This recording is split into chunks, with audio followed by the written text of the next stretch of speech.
अस्सलाम वालेकुम नाजरीन। आज के व्लॉग में हम आपको एक ऐसी शख्सियत से मिलाने जा रहे हैं जो एक शख्सियत इदारे का काम कर रही है, जो एक ही फ़र्द हैं लेकिन उनको मुख्तलिफ़ किस्म के शौक़ हैं। तारीख़ी कुतब जमा करने का शौक़ है, इसके अलावा तारीख़ी नवादिरात जमा करने के शौक़ है। अगर हम ये कहें कि ये वो शख्सियत हैं जो कुतब खाना भी रखते हैं, लाइब्रेरी भी रखते हैं और साथ साथ म्यूज़ियम के मालिक भी हैं। जी हाँ, और ये सब काम इन्होंने अपनी ज़ाती हैसियत में किया है कि कहते हैं ना, शौक़ का कोई मोल नहीं होता है। तो ये इस वक्त हम पहुंच चुके हैं बुईगाड़ में, और यहाँ पर राजा नूर मोहम्मद निज़ामी साहब के पास हम पहुंच चुके हैं। अभी हम इनकी, ये देखिए, किताबों का ख़जाना है इनके पास, ये किताबों का ख़जाना है। इसके अलावा ये देखिए, पूरी दुनिया से, पाकिस्तान से, मुख्तलिफ़ जगहों से किताबें ये ख़रीदते हैं, लोग इन्हें गिफ्ट करते हैं, ये लेकर आते हैं और इल्म के रसिया लोगों की मदद करते हैं। जी हाँ, हम पहुंच चुके हैं जनाब राजा नूर मोहम्मद निज़ामी साहब के पास। अस्सलाम वालेकुम सर। क्या देना, जी ठीक हैं, तबीयत अच्छी है। नाजरीन, ये है वो शख्सियत जो हम कह सकते हैं वन इन आल। किताबों का शौक़ है तो इनके पास है, आसार कदीमा का शौक़ है तो इनके पास है। अल्हम्दुलिल्लाह बड़ी बड़ी यूनिवर्सिटीज़ से रिसर्चर्स यहाँ पर आते हैं, इनके पास किताबों की रिसर्च करते हैं, बाकी और जो नवादिरात हैं उनका मुताला करते हैं, उनकी तारीख़ इनसे हासिल करते हैं। हम भी कुछ लम्हे इनसे लेते हैं। इनकी बड़ी मेहरबानी, इन्होंने अपने कीमती वक्त से हमें कुछ वक्त दिया। और अभी ये बता रहे थे कि इनके पास कलमी नुस्खे भी कदीम तरीन मौजूद हैं, तकरीबन 800 साल पुराना एक नुस्खा है। इस वक्त हम एक कदीम 800 साल कदीम कलमी नुस्खे के साथ मौजूद हैं जनाब राजा निज़ामी साहब के साथ। इनसे पूछते हैं कि ये नुस्खा इन्हें कहाँ से मिला, इतना संभाल कर रखा हुआ है। नाजरीन ज़रा ये देखिएगा, मैं इसकी तिलावत की सआदत हासिल करता हूँ। औज़ु बिल्लाहि मिनश शैतानिर रजीम, बिस्मिल्लाहिर रहमानिर रहीम। या अय्युहल्लज़ीना आमनू औफ़ू बिल उक़ूद उहिल्लत लकुम बहीमतुल अनआम। देखिए, आज से 800 साल पहले भी हमारे आबा व अजदाद ने इसको लिखा होगा। यकीनन वो मुसलमान जिन्होंने अपने हाथों से, अपने कलम से ये लिखा होगा, बड़े ही नेक बख्त हैं और बहुत मुबारकबाद के मुस्तहिक हैं। हमारे जनाब राजा साहब ये इसके बारे में आपको कुछ बताएंगे। जी राजा साहब, इसकी तारीख़ आपको कहाँ से मिला और कैसे इतना कदीम नुस्खा आपने संभाल कर रखा है? लोगों के पास तो किताबों से आजकल कहते हैं मोहब्बत ख़त्म हुई जा रही है और किताबें फटती जाती हैं, वर्क ज़ाया हो जाते हैं, लेकिन ये कुरान का एजाज़ है कि इसको महफूज रखा गया है। जी राजा साहब, ये बताइए आपने कहाँ से इसको हासिल किया और कैसे इस महफूज? जी, सबसे पहले जो दिन सब मैं आपको कुतुबखाना राजा नूर मोहम्मद निज़ामी बुईगाड़ टेक्सला में आमद पर खुश आमदीद कहता हूँ। तो आपकी मोहब्बत, मेहरबानी, आप तशरीफ़ लाए। तो जैसा कि आपने पूछा कि ये कुरान मजीद कैसे और कहाँ से मिला, और तो ये एक बुज़ुर्ग थे मौलाना मोहम्मद गौस पेशावरी, जो 1761 में अहमद शाह अब्दाली से हसन अब्दाल के मकाम पर मिले थे और उसके मशीरान ख़ास में शामिल हो गए थे। तो उनकी फैमिली जो थी वो हमारे करीब ही तहसील हसन अब्दाल के गांव गरशीन में और तहसील हजरो इलाका चच के गांव नूरपुर में उनके औलाद आज भी आबाद है।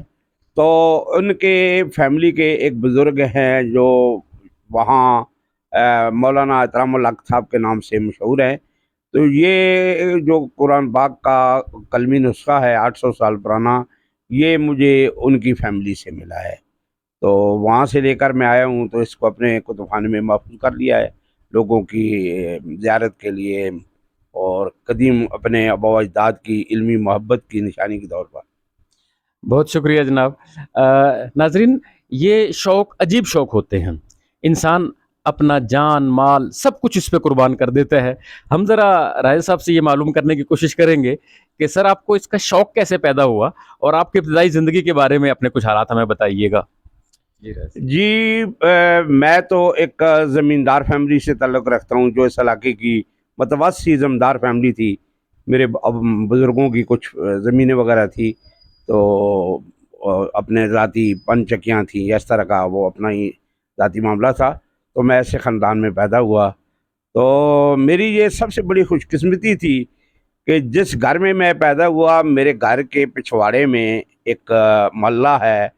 वो मल्ला उलमा के उस ख़ानदान का है کہ جن سے پیر میر علی شاہ صاحب جیسے، علامہ انور شاہ کشمیر رحمہ اللہ جیسے، اور مولانا مفتی محمد حسن جامعہ اسلامیہ لاہور کے بانی جو تھے، مولانا غلام اللہ خان تعلیم القرآن راولپنڈی، مولانا محمد اسحاق خطیب ایبٹ آباد، یا ایسے بے شمار جید علماء مشائخ نے جس خاندان سے خوشت چینی کی، ان سے فیض حاصل کیا، اور پھر اس کو علمی اور روحانی دنیا میں آگے برصغیر پاک میں نہیں بلکہ دور دور تک پھیلایا۔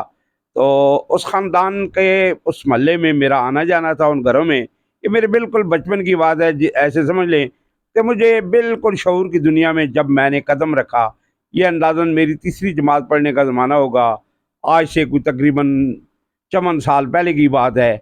تو میں نے جب ان کے گھروں میں آنا جانا شروع کیا تو وہاں کتابیں میں نے دیکھی، ان کتابوں کو دیکھنے سے، ان کو الٹنے پلٹنے سے، ان کو پھر ویسے ہی سرسری دیکھنے سے مجھے کتاب سے ایسی محبت پیدا ہوئی کہ پھر میں کتابی دنیا کا ہی ہو کر رہ گیا، اور پھر میں نے اپنی ساری زندگی، جو میری گزشتہ شعور کی زندگی ہے، تقریباً 54 سال یا 55 سال بنتے ہیں، تو اس زندگی میں نے پھر اپنا سب کچھ کتاب کو بنا لیا الحمدللہ۔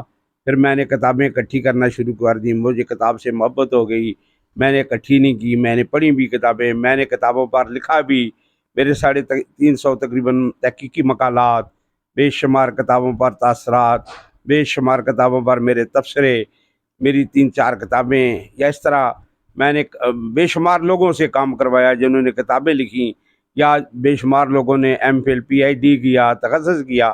تو میرا جان، مال، وقت، آرام، میرا سب کچھ جو ہے وہ کتاب کے لیے وقف ہے، علم کے لیے وقف ہے۔ میں اپنے آباء و اجداد کا جو وہ عظیم علمی خزانہ تھا، ان کو اپنی آنے والی نسلوں تک منتقل کرنے کے لیے کڑی کا کردار ادا کر رہا ہوں، اور انشاءاللہ میں تا زندگی یہ کام کرتا رہوں گا۔ ماشاءاللہ جی، بہت خوب۔